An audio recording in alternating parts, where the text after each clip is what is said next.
Ngayong Agosto ay sinimulan na ang pinakabagong proyekto sa Antique na hindi lamang magbibigay ng dagdag pagkakakitaan sa mga Antiqueño, kung hindi pati na rin ang magsisiguro ng magandang kalikasan at kinabukasan ng mga kabataan. Ito ay ang Antique Fruit Basket Project na isinagawa sa pangunguna ng Antique Amazing Youth na sinuportahan ng ating mahal na gobernadora, Rodora Dodon Cadiao. Turo ang programs ng provincial government sa mga kabataan natin, our scholars, thousands of scholars, our youth organizations na nabuligan natin.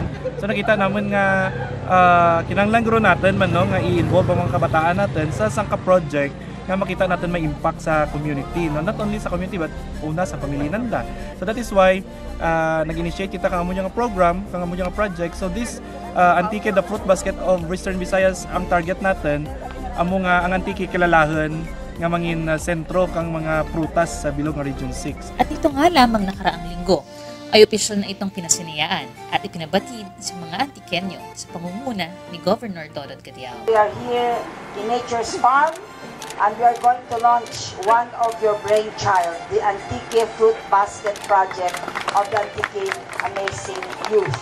And you are planting a tree, but actually hashtag, you are planting your future. Sa ngayon, ang Antique Fruit Basket Project ay nasimulan na sa ilang bayan sa probinsya kung saan may isang uri ng prutas ang tinatanim sa bawat bahay ng mga provincial scholars. Each municipality, may ginassign kita nga fruit-bearing trees no, nga amuranda itanam. Just like Kapandan, nag-assign kita kang rambutan, ang Libertad, Lanzones, Sibalom, Langka, ang San Emilio, Cacao. So just like Sibalom, to address una-una, to address kang shortage ng supply kang ating mga langka sa market, no? Ang income kang family, kung duro ang putas sa balay nyo, makain nyo, ang sobra, baligya nyo, makaya ima-income ka mo. And then, ang Antique, kung duduro nga variety kang fruits, di dyan makita mo, pwede kita mangin sentro kang market kang mga prutas nga makasupply sa bilog ng Region 6. If not only Region 6, but then basta sa bilog pa nga country.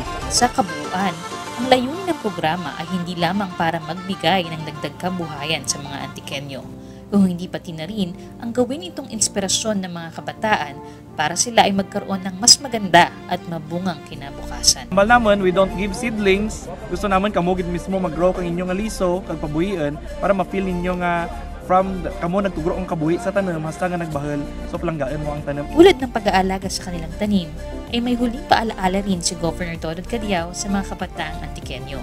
Ito ay ang kahalagahan ng pagkakaroon ng maayos na edukasyon na isa sa mga pangunahing proyekto na sinusuportahan ng kanyang administrasyon.